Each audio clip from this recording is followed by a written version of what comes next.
see that is the most amazing invitation I've ever had. The only, not invitation, introduction. The only one that was better is when they left me to introduce myself. That turned out better. Other than that, it's great. Hey guys, how are you? Can you hear me okay? Okay, I want to be heard. I've come all the way from Oklahoma, my first time to Idaho. I live in a house made out of logs from Idaho, so I feel like I've been in Idaho for years. Good to see you. Now we're gonna leave the lights down just so the images will be brighter, because what I'm gonna share with you today is pretty heavy in content, and so you need to be able to follow along as best as you can. The best way to do it is to have it up here, okay? And we're gonna move fast. You're not gonna be able to remember all these things. If you're writing down things, you're not gonna be able to write them all down, okay? So I just want you to know right now, but it's important that you catch the gist of what I'm gonna be sharing. How many of you have had all you want of left coast and northeast status telling you when you can breathe, when you can go to work, what you owe them? Have you had enough of that? Man, I have had more than enough. I have a brother who lives in western Arkansas. He's an entrepreneur. I was visiting with him yesterday morning. He was on his way to pay his personal quarterly income tax to the IRS. He said, Dan, I'm probably going to cut them a $70,000 check today. He said, now I have all kinds of deductions that I could take in business investments that have failed, but I'm afraid to claim them because if I do, it almost guarantees an audit. So he said, I'm just going to bite the bullet and I'm going to pay them what I probably don't owe them because I don't want to have to fight them. He works for 6 months out of 12 before he ever makes a dime for himself. How in the world did we allow that to happen? How in the world did we allow representatives like the one you just heard, who obviously has a strong faith in Christ, how in the world does her leadership, you having put her in your state legislature, mean less to you than Washington, D.C.? How did that happen? Guys, we are in a terrific hard spot here, and if there are some things that we do not either learn or relearn, it's not going to get better, it's going to get worse. So I'm here today to share with you what I believe to be the actual firewall that the founders counted on in protecting us from federal tyranny. Now right now we're kind of under soft tyranny, but that's only soft until you cross them. And then when you cross them, if you ever have, you find out it's not all that soft, right? Okay, so how in the world can we protect ourselves? Well, first of all, I want to first share with you who I am. My name's Dan Fisher. I grew up in western Arkansas. I've been preaching since I was 16. I've been a vocational pastor since I was 22. I've been pastoring vocationally now for 36 years. Okay, so I've been in the ministry basically all of my life. I've pastored 3 churches in that amount of time. One in eastern Oklahoma, one just west of Oklahoma City, and then a brand new church that I became a part of 3 years ago called Liberty Church. The church that I pastored before this one grew up to around 1,000. I was there for 23 years. So I spent my life in the ministry. But I've also been involved in trying to make a difference culturally outside of just my pulpit. And so I served for 2 terms in the Oklahoma legislature. I ran for the House in my district, District 60, and I served there for 2 terms. Now there's a reason why I only served 2 terms. My 3rd term, I was going to run unopposed.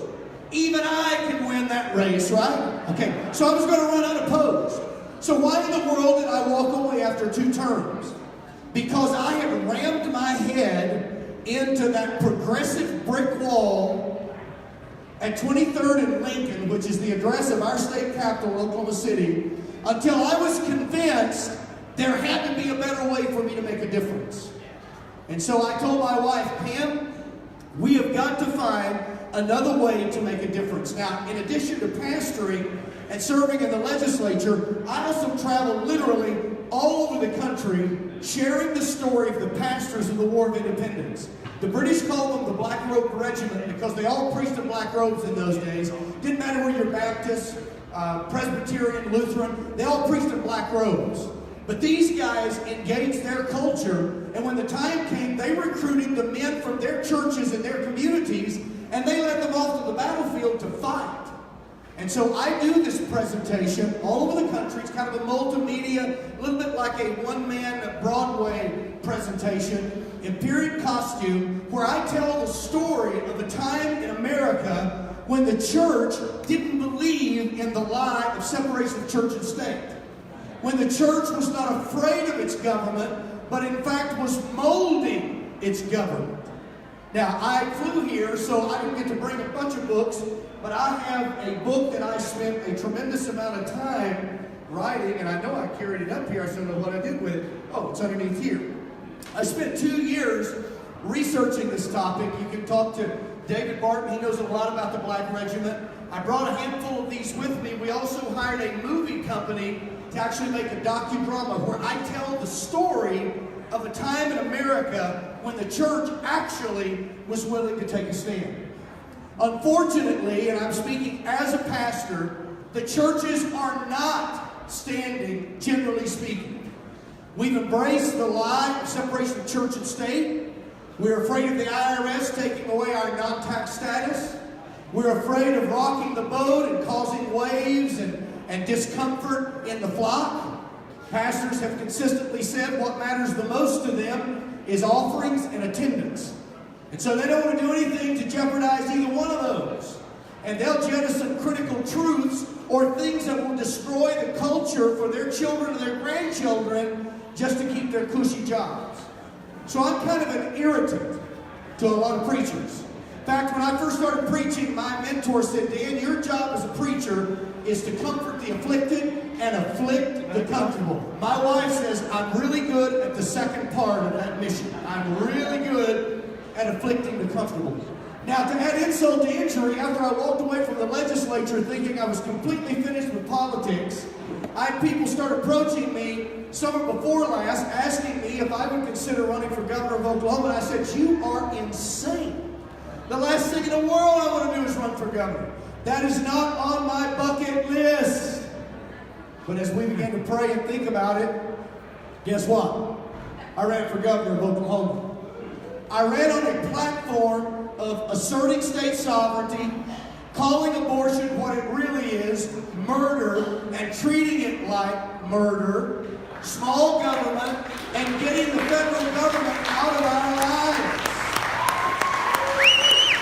Thankfully, even though I did not win, out of 10 candidates in the race, I came in fourth. We spent about $300,000, which is a ton of money to me. But the three guys that came in ahead of me spent combined over $12 million in the primary. And then there was a runoff, and then there's going to be a general in November. So you can see what we're up against. But in the process of doing this, I encountered a lot of people who said, Dan, what has happened to our republic? We are losing our liberties. What can we do? Well, it's actually been a long trek getting to where we are today. And there, unfortunately, are no easy answers. There is no pill that will fix everything. But I want to share with you today some thoughts that we need to begin thinking if we're going to ever overcome this. Now, I'm going to begin to say some things, and if you don't listen closely, you're going to think that I'm anti-American and unpatriotic. Just so you won't think that, my dad was a drill sergeant, and I grew up in a drill sergeant's home in the Army. And my dad would do just like Sergeant Carter on Gomer Pyle. Move it, move it, move it. You remember? And so I am about as patriotic as it gets. But at the same time, I love liberty more than I love patriotism. And I love truth more than patriotism. And what I'm going to share with you today, I believe is actual true patriotism, at least in the type of our founders and framers. So where does it begin? Well, I don't know. But in 1892, a socialist by the name of Francis Bellamy wrote the beginning of what today we call the Pledge of Allegiance. Now, I'm not against the pledge. I'm not obviously against the flag, so don't misunderstand me. I get tears in my eyes when I watch the footage of that flag being raised on Mount Suribachi during World War II in the Pacific. So don't misunderstand what I'm going to say here. But a socialist actually wrote the Pledge of Allegiance. Now, we've made a few changes to it. The additions were positive, but the general idea actually came from a socialist. Now, why was a socialist interested in our reciting the pledge that all of us recite from memory all of the time? I would suggest it's because of two phrases. One nation and the word indivisible.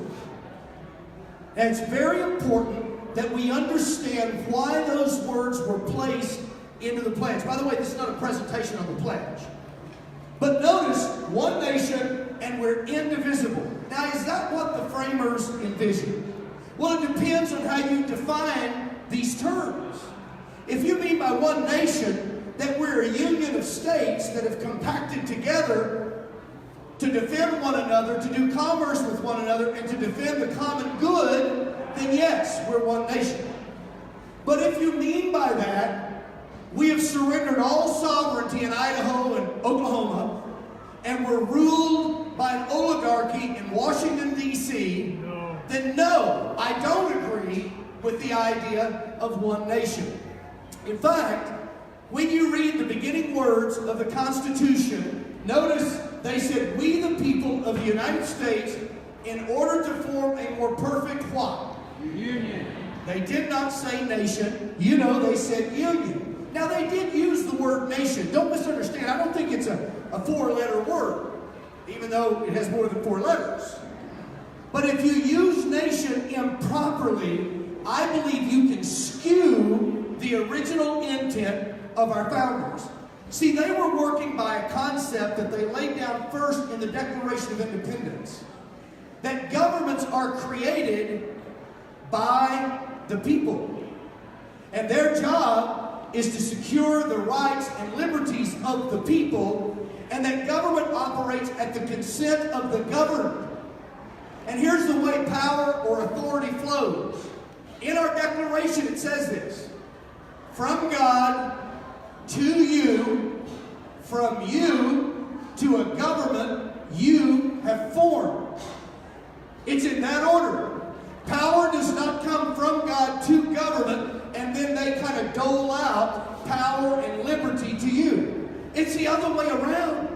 It comes from God to you, the people, and then you create governments to protect those rights and liberties. So then the question obviously comes, are we a union or are we a nation?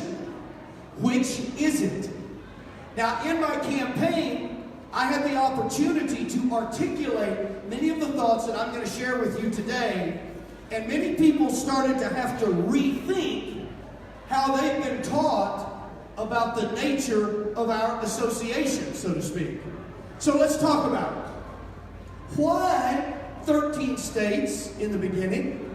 Well, no, they were colonies first, right? But why have states if the end goal was to create one conglomerate governed by one spot? And then, of course, they couldn't have envisioned it. Why states at all? Why not just 13 or 14? Now we've grown to 50 states. Why states at all? Well, there has to be a reason. There has to be a reason why you have the state of Idaho. Let's give that train just a second here.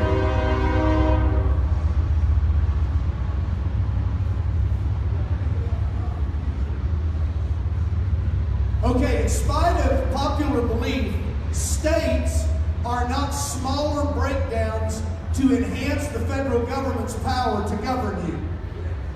That's not what states are.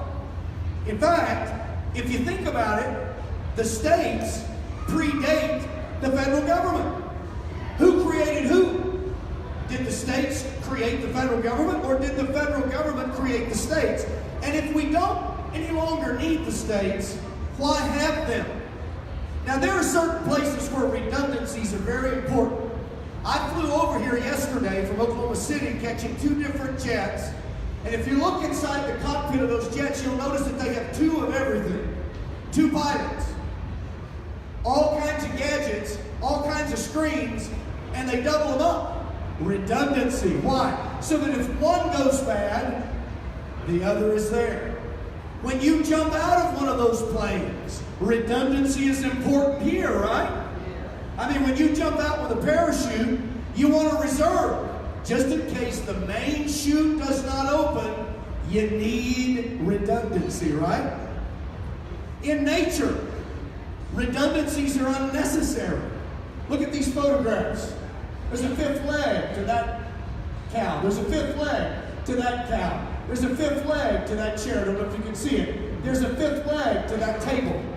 There are times when redundancies are simply unnecessary.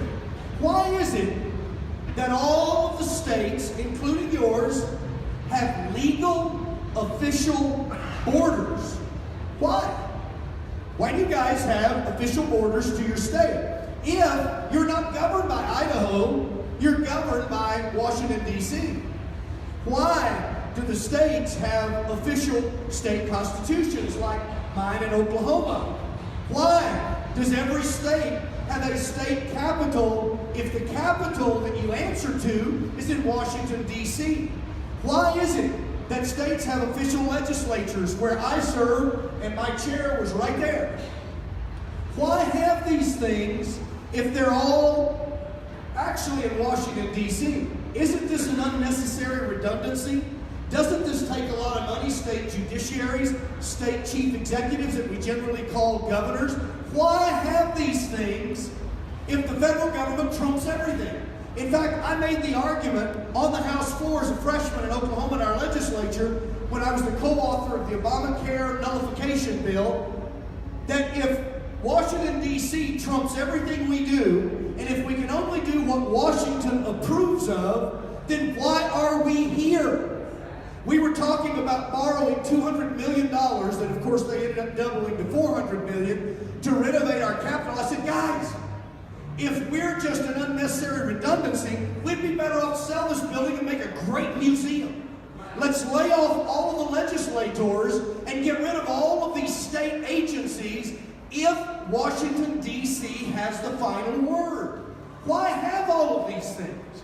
I would argue that they're simply unnecessary redundancies. Now, Alexander Hamilton, who was kind of a big government guy, and I'm not particularly fond of Hamilton, recognized this, and in Federalist 33, he was talking about the federal government, and I'm not choosing parts, but I want you to catch this part, the people whose creature it is. Now, what he's saying here is that the federal government did not create the people. The people in their states created the federal government. The federal government, according to, I think arguably anybody would admit was a big government framer, Alexander Hamilton admitted that the federal government was a creature created by the states. Well, if the states created the federal government, then why is it that we've been led to believe that the states have to bow down to the federal government, and every time the feds say jump, we're supposed to ask how high? And when you amend your state constitution to define marriage as God does, who invented it, why is it that the U.S. Supreme Court can say, oh, you people out there in Idaho are stupid. You people in Oklahoma, you don't know what you're talking about. We will tell you what marriage is. And why is it that when they do that, we simply roll over and play dead and say, yes, sir, master? Money. Why do we do that? Money. Because, well, money, we misunderstand how the system was designed to work. So in Oklahoma, do I answer first to this capital or to this one? See, we've all been taught we answer to this one, and this one only when this one says you can, and generally in items that don't matter anyhow. I mean, when I was there, we picked the state game. It's dominoes in Oklahoma. We have the state game. And out of all the games we could have chosen, dominoes. What a manly sport that is. So I was bursting with pride. pride when I went back to my district and said, we did something this session. We made Domino's your state game. That's the kind of stuff, ultimately, that the federal government doesn't have any problem with. Now, what were the founders thinking then? When they got together in 1787 at the Constitutional Convention, these founders / framers were trying to pull disjointed colonies that are now brand new states together. There were some problems. The states weren't wanting to take care of their fair share of the war debt, and they were afraid that everything was going to break apart, and then the British would just come back over and walk through each state one by one. So they had some legitimate concerns. They battled through those concerns, and they create the Constitution. Now, once they put that Constitution out for ratification, guess what kind of reception it actually received initially? A very cold reception. And they realized that they had a problem. The people were saying, now wait just a minute. This Constitution lists all of the positive powers of the federal government. That means what they can do, but it doesn't list the negative powers, what they can't do. So James Madison goes back to the drawing board and he draws up initially 12 amendments. 10 of them are ratified, and what do we call those? Bill of Rights. We call those the Bill of Rights, the first 10 amendments to the Constitution. And the Constitution was ratified based upon these Bill of Rights, the negative powers, what the government can't do, being included in the Constitution.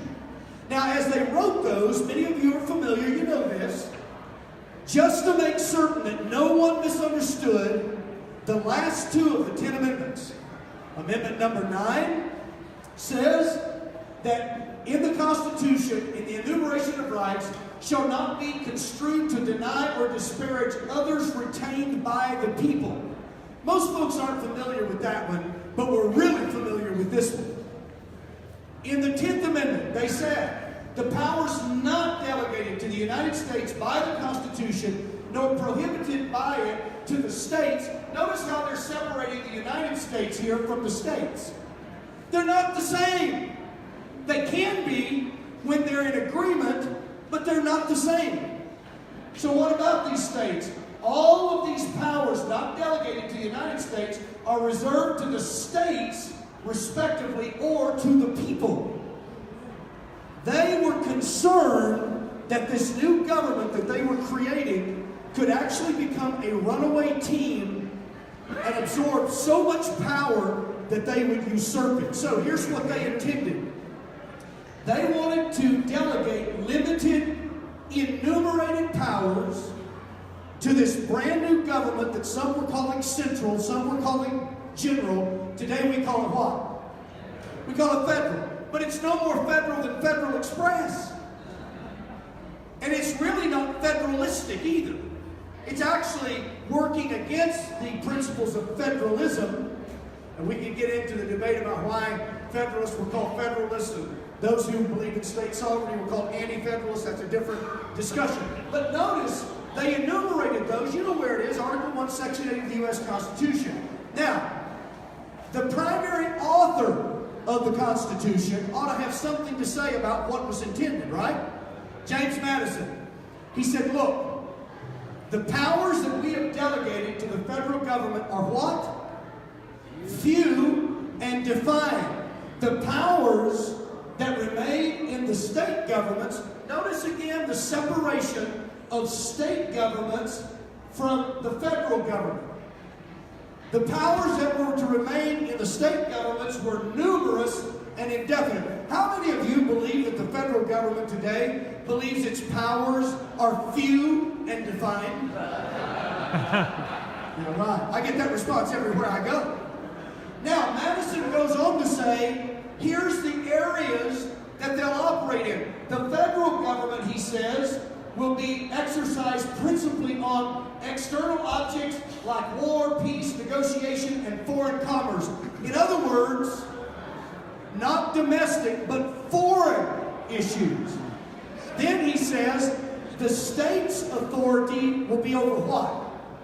Well, the objects in which, in the ordinary course of affairs, concern the lives, liberties, and properties of the people and the internal order, improvement, and prosperity what? That state, Idaho. Idaho. Now, has the federal government stayed within those guidelines? No. And who has allowed it? We have. Now, unfortunately, we've kind of inherited this situation. It pretty much started happening early on, but we've inherited this mess. Now, listen to what Thomas Jefferson says. He says, if you take a single step beyond these boundaries, you have opened up such a vast field of power, you won't be able to define it. Does that sound like today? See, we've taken a step beyond those boundaries, haven't we? And because we have, you can't define the powers. Listen to what he said in 1823 in a letter to William Johnson. Can any good be effected by taking from the states the moral rule of their citizens and subordinating to the general, what we call federal authority? Such an intention was impossible and would break up the foundations of the Union. I believe the states can best govern our home concerns and the general or federal government our foreign ones. Guys, it can't be any clearer than this. But I can go on. Here's Madison. He says, if Congress can employ money indefinitely, by the way, can they? Well, they do. He says, to the general welfare and are the sole and supreme judges of the general welfare, then Congress might take the care of religion into their own hands. They may appoint teachers in every state, county, and parish and pay them out of their public treasury. They may take into their own hands the education of children, establishing in like manner schools throughout the Union. They may assume the provision for the poor. Anything sounding vaguely familiar to you? In short, everything from the highest object of state legislation down to the most minute object of police would be thrown under the power of the federal Congress. Guys, that's where we are. One last quote that you need to hear about this. Jefferson says, our country is too large to have all its affairs directed by a single, what he would call, we call federal government. Public servants at such a distance and from under the eye of their constituents must, from the circumstance of distance, be unable to administer and overlook all the details necessary for the good government of the citizens, and will invite the public agents to corruption, plunder, and waste. It sounds like he's reading the congressional record. This is what's going on in Washington. We send delegates, right? Representatives and senators to Washington. How close tabs do you think we're able to keep on them? Do they do your bidding generally? No, they follow party leadership. And then you have fruitcakes, like the lady was talking about a while ago, like Pelosi and all that mess. We have that going on. Jefferson understood it. Now, how long did it take for this to start? I'll argue not very long. Let me give you an example. 1791. The farmers in western Pennsylvania did not believe that the federal government was treating them fairly concerning the tax on liquor. And so they said, we're not going to pay it. Now, whether or not that was the right thing to do, that's a different debate. Do you know what the federal government in 1791 did to go out there to tell those western Pennsylvanians to get with it? A few hundred. George Washington put together an army of 13,000 soldiers. Now, do you think it would have taken 13,000 soldiers to put down those western Pennsylvania farmers? Why did they do that? To show the strong arm of this brand new federal government and to send a strong message to the rest of the states, don't you do this or we'll do this to you too.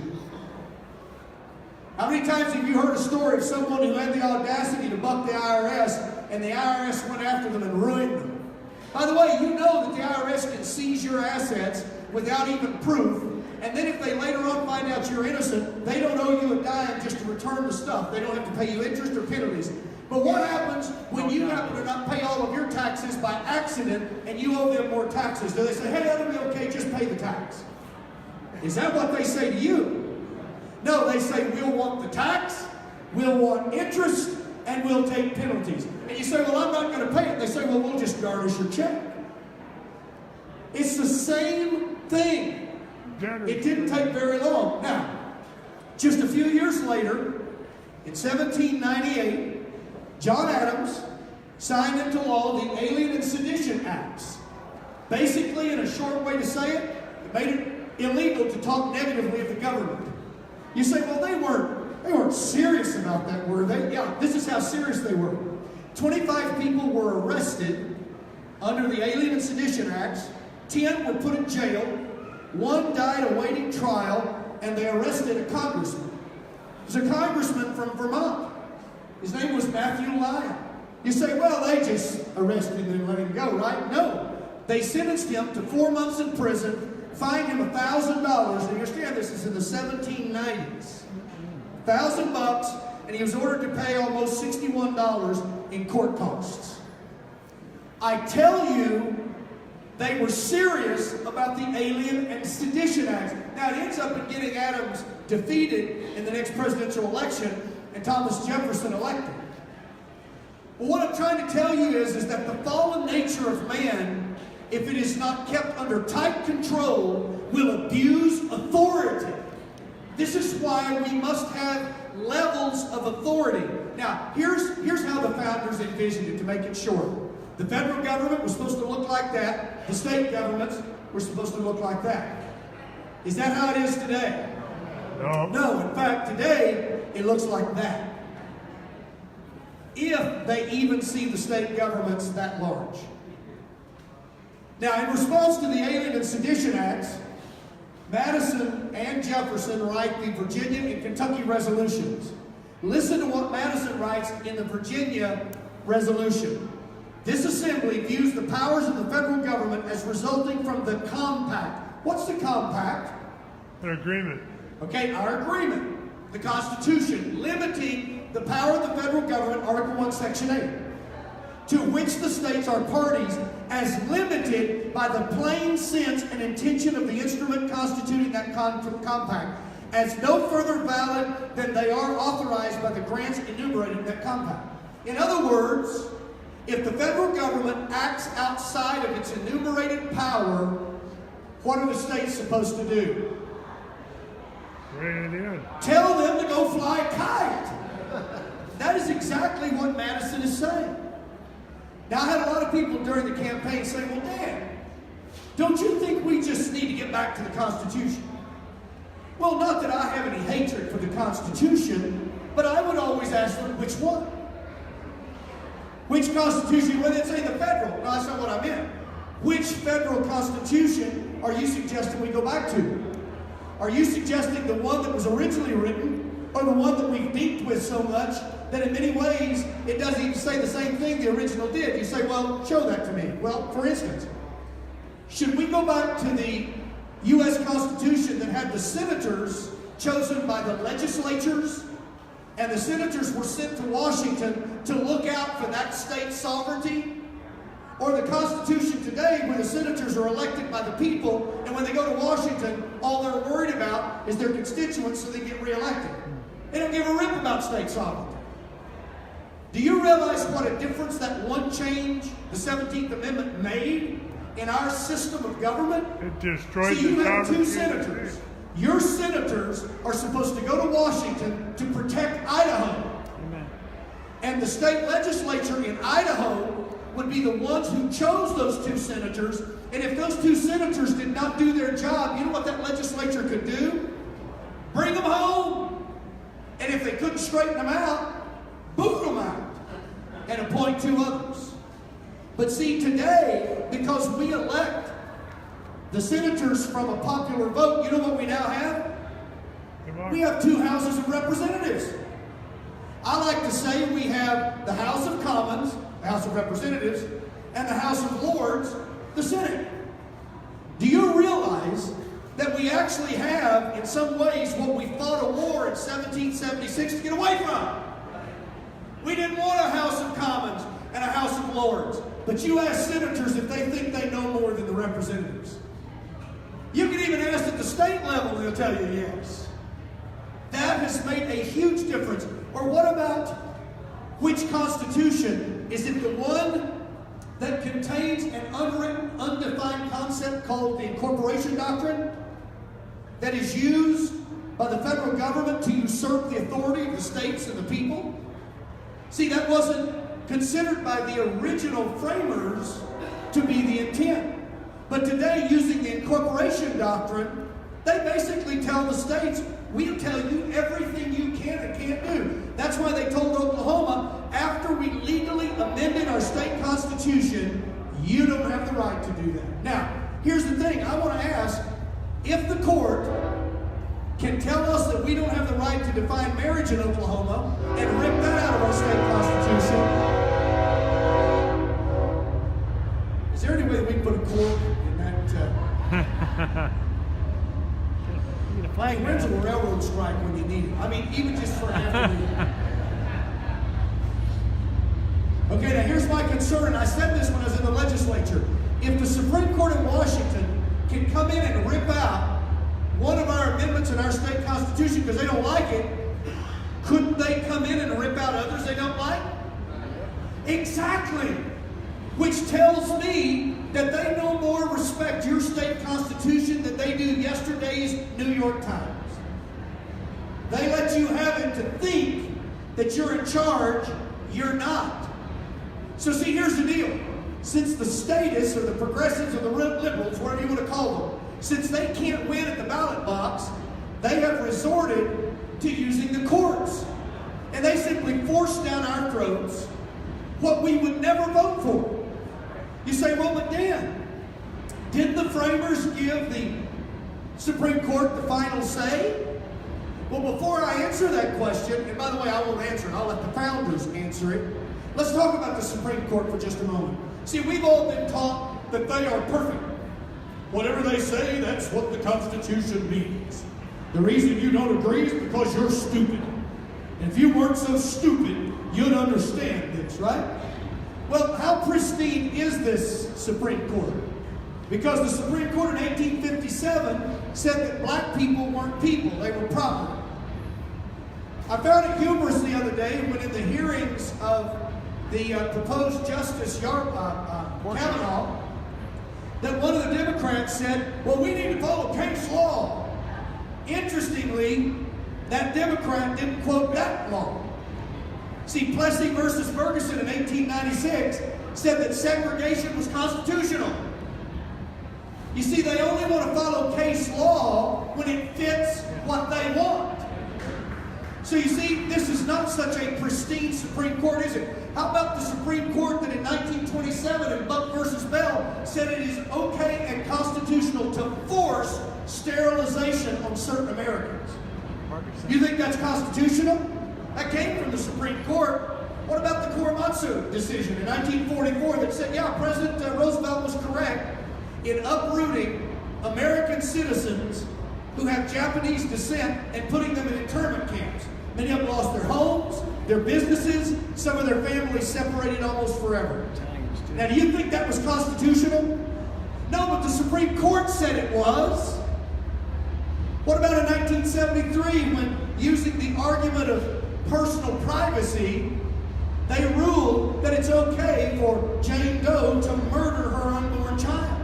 And since then, we've murdered over 60 million. 60 million!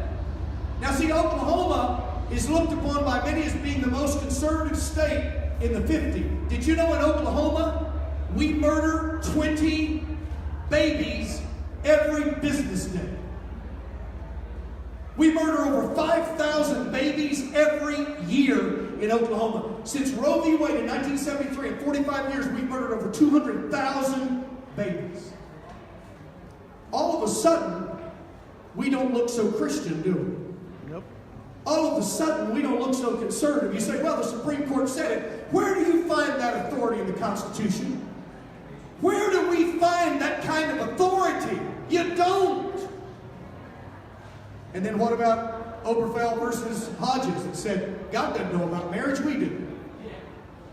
Guys, over and over and over and over, you can cite examples where the Supreme Court was wrong. So why in the world would we believe that the founders fought an 8-year war to get out from under a monarchy only to win the war at great cost and then establish the kind of government where we would be ruled by a judicial oligarchy. Do you honestly believe that's what they had in mind? That 9 Supreme Court justices, but it's not 9. It only takes 5. Do you honestly believe that the founders and framers fought those kinds of battles so that we could be ruled by 5 lawyers who are highly connected in Washington, D.C.? No, but we sit back like sheep and do nothing, and when someone runs for office promising to do something, the minute they find out that if they do, it might cost them the next election, they clam up. See, I'm one guy who refuses to do that. I would rather die on my feet than live on my knees. And it is time. It is time for us. Now, I'm 59. In 20 years, I'll be 79. Now, that's not ancient, but that's getting on up there. But in 20 years, my granddaughter Lucy will be 23. You know why I'm fighting? For your children. It's for her. It's for Silas, who's 1.5. It's for Reese, who's 4. It's for Wyatt, who was born last week. That's why I'm fighting. I've lived a good full life. But they have not. And at the rate in which we are surrendering our liberties, they will not know the liberties that I have known. And they will live in a culture where it's okay to murder the unborn, where it's okay to define marriage any way you want. It's okay to do anything just as long as it's not biblical. That's right. So what did the founders think about the Supreme Court and the judiciary? Well, listen to Thomas Jefferson, 1819. If, as the Federalists say, the judiciary is the last resort in relation to the other departments of the government, he's talking about branches. Remember, there are 3 branches: executive, legislative, judiciary, or judicial. Then indeed is our Constitution a complete, and literally that's suicide. The Constitution, on this hypothesis, is a mere thing of wax in the hands of the judiciary, which they may twist and shape into any form they please. It should be remembered as an axiom of eternal truth in politics that whatever power in any government is independent is absolute also, in theory only, at first, while the spirit of the people is up. But in practice, as fast as that relaxes, in other words, when the people stop paying attention, this single department will run the show. Independence can be trusted nowhere but with the people in mass.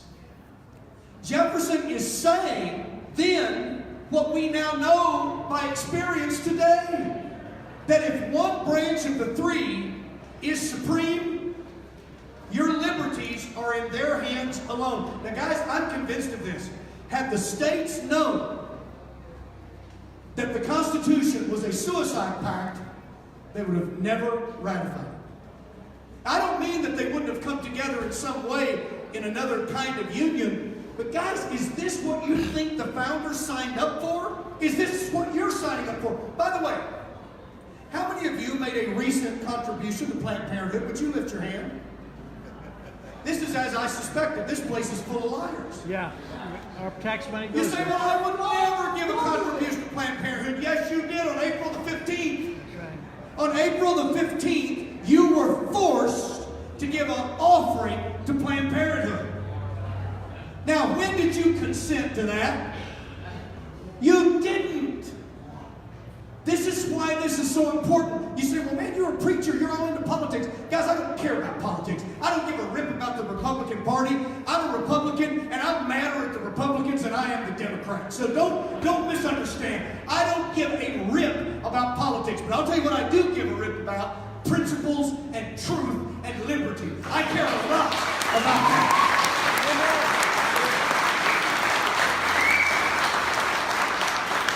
Listen to George Washington, founder of our country, in his farewell address. It is important likewise that the habits of thinking in a free country should inspire caution in those entrusted with its administration, meaning the government, to confine themselves within their respective constitutional spheres. Now listen to what he says next. Avoiding in the exercise of the powers of one department to encroach upon another. In other words, the judicial should not be overriding the executive. The executive should not be overriding the legislative, and around it goes. The spirit of encroachment tends to consolidate the powers of all the departments in one, and thus to create, whatever the form of government, a real despotism. Our dear lady that was up here a while ago talking about Nazi Germany, do you realize one of the first things that Hitler did is he got rid of the states in Germany? A lot of people don't even know Germany had states. Now they did, until the Nazis were in power. And the moment the Nazis were in power, the first thing Hitler did, or one of the first things he did, was to eliminate the states. Because you see, he couldn't have competition. This had to be a monolithic government, ruled only by one. Listen to James Madison. We're just about to wrap it up here and move to the last subject. Madison said, "It is agreed on all sides that the powers properly belonging to one of the departments ought not to be directly and completely administered by either of the other departments." He's talking there about branches. Okay? It is equally evident that none of them ought to possess, directly or indirectly, an overruling influence over the others in the administration of their respective powers. In other words, the Supreme Court is not more powerful than the legislative. Do you know where the founders actually put the Supreme Court until the late 1920s and early 30s? In the basement of the Capitol building. Now that ought to tell you what they thought about the judiciary. He goes on to say, "It will not be denied that power is of an encroaching nature and that it ought to be effectually restrained from passing the limits assigned to it." See, our founders got this early on, guys. Listen to Jefferson. "There is no danger I apprehend so much as the consolidation of our government by the noiseless and therefore unalarming instrumentality of the Supreme Court." Guys, I could go on and on and on and on and on. So let me kind of begin to move to the last section of this presentation, kind of bring us down to a soft landing. So then, why are the states so critical? Because that's where, guys, our liberties are best exercised and protected. Idaho can better protect your liberty than Washington, D.C. I'm also convinced they're more than willing to do so. Now, what do I have, about 20 minutes? About 20 minutes, I want to make sure, because I didn't reset my watch. So by my watch, it's almost 6 o'clock. Good grief. Okay, so anyway, that's where your liberties are best expressed and protected. Unfortunately, guys, half of our country does not see it that way. I believe that we have reached a place where we are irreconcilably divided. As a pastor, I've counseled couples. I didn't tell them to get divorced, but I knew they were going to. Because one of them was being unfaithful, and I couldn't help them. Now, I'm not suggesting that we start a war. I'm not even calling for secession. There are ways to reassert state sovereignty and retain a union, but we have to force the branches within their constitutional spheres and get them out of everybody else's business. And so, if you've looked at any election maps lately, you know how divided we are. There's a recent electoral map. Look how divided we are. Do you know what that actually looks like to me? Right there. That's what we look like. So what are we going to do then, being so irreconcilably divided? Well, let me illustrate it with a magnet. Imagine throwing down this magnet on a table of metal filings where it shows you immediately the poles and the magnetic fields of the magnet. Now, if you've ever done this, you know that if you break that magnet in half and you flip them around and you try to put the opposite poles together, what happens? Resist. They'll repel, right? So let's just take some ideas. Let's take pro-life, which I'm more than that. I'm an abolitionist. I think we ought to end abortion. Amen.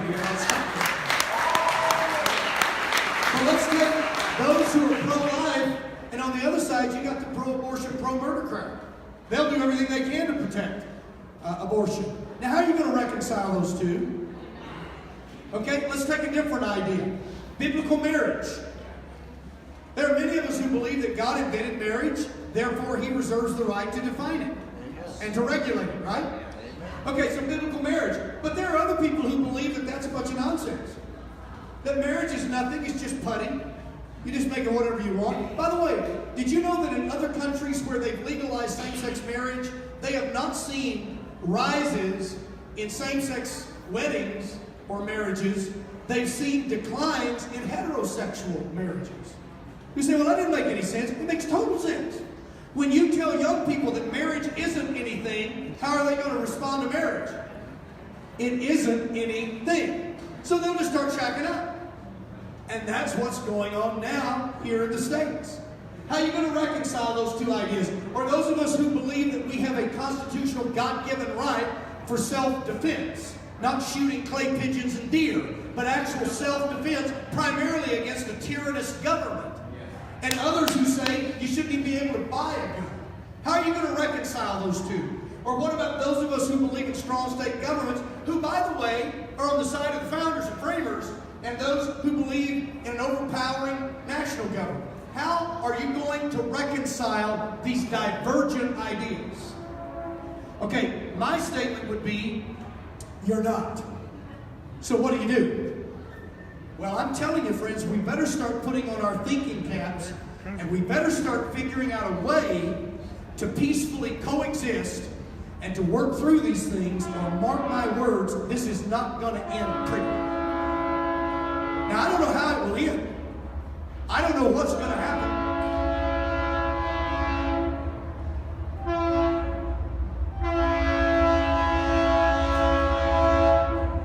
As many times as he's blown that today, you ought to have a spring arm. There's just no way. Okay, so what do? We better figure out a way to function in this. So, what do the founders say you do?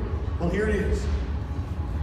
Madison says, in the case of a deliberate, palpable, and dangerous exercise of other powers not granted by the said compact, the states who are parties thereto have the right and are in duty bound to interpose for arresting the progress of the evil. Yeah. What does Madison call overreach of the federal government? Evil. Jefferson basically says the same thing. Whensoever the general government assumes undelegated powers, its acts are unauthoritative, void, and of no force. You know what my governor said in Oklahoma when the Supreme Court said, we'll define marriage for you? You know what she said? Well, that's very disappointing. People ask me on the campaign trail, Dan, what would you have said? I'd have said, thank you, Mr. Supreme Court, for your opinion. Unfortunately, your opinion disagrees with the majority opinion of the citizens of Oklahoma. So in Oklahoma, marriage is going to be one man, one woman, according to our state constitution. If you've got to scramble the bombers, get at it. That's how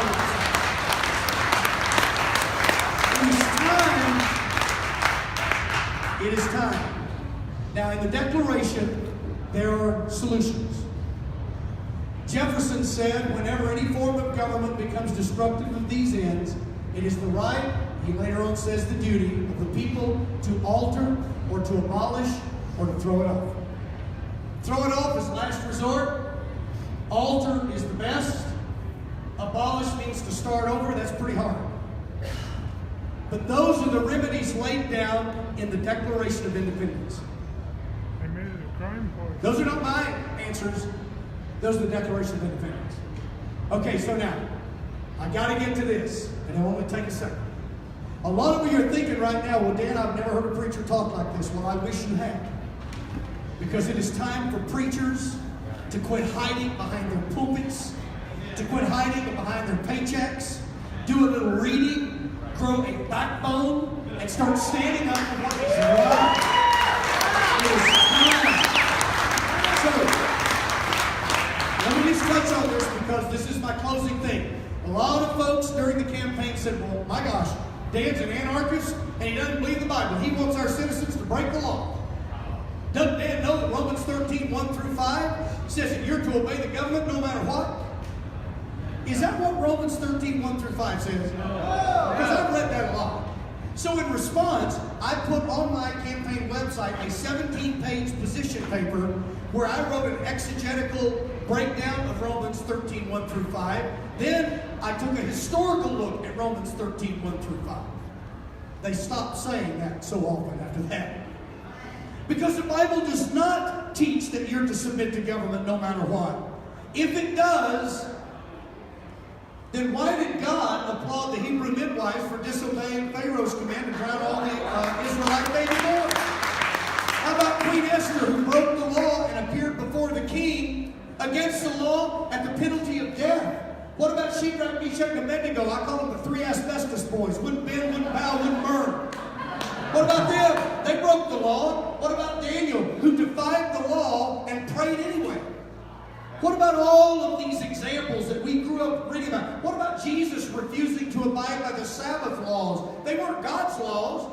They were men's laws, but they were just as binding legally, not biblically, but legally, and Jesus refused to obey them. What about the apostles and early Christians who refused to stop preaching the gospel against the dictates of the government? Should the Bible condemn them?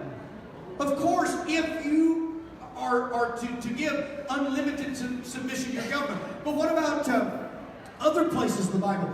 Doesn't, for instance, the Bible say that wives are to submit to their husbands? Doesn't that mean unlimited submission? I mean, doesn't it mean that if the husband comes home tired and he gives his wife a .45 pistol and says, go down to the local convenience store and rob me a 12-pack because I'm thirsty, she has to because she's supposed to submit? No, of course not. What about when Scripture says that children are to submit to parents? Does that mean unlimited submission? What about when the Bible says that the congregation is supposed to submit to their pastor? Does that mean unlimited submission no matter what he says? No, of course not. No one would teach that. In fact, Paul says in Romans 12:18, if it's possible, live at peace with all men. Friends, it is not always possible. And it is time for you to stop cowing down. It is time for you to stop biting your lip. It's time for you to stop practicing political correctness and get a little bit of biblical correctness and start standing up for what is right and speaking up for what is right and going to your pastor and asking him why he doesn't do the same thing. Now, I got to hurry here. We're going to put it off this stage. Think about history. Wisconsin refuses to obey the Fugitive Slave Act. They said, look, a runaway slave makes it to Wisconsin, they're free. Well, they defied federal government. What about Corrie ten Boom and her family? By the way, they weren't even Jewish, they were Dutch. They defied the Nazi government. What about Oskar Schindler? You've seen Schindler's List.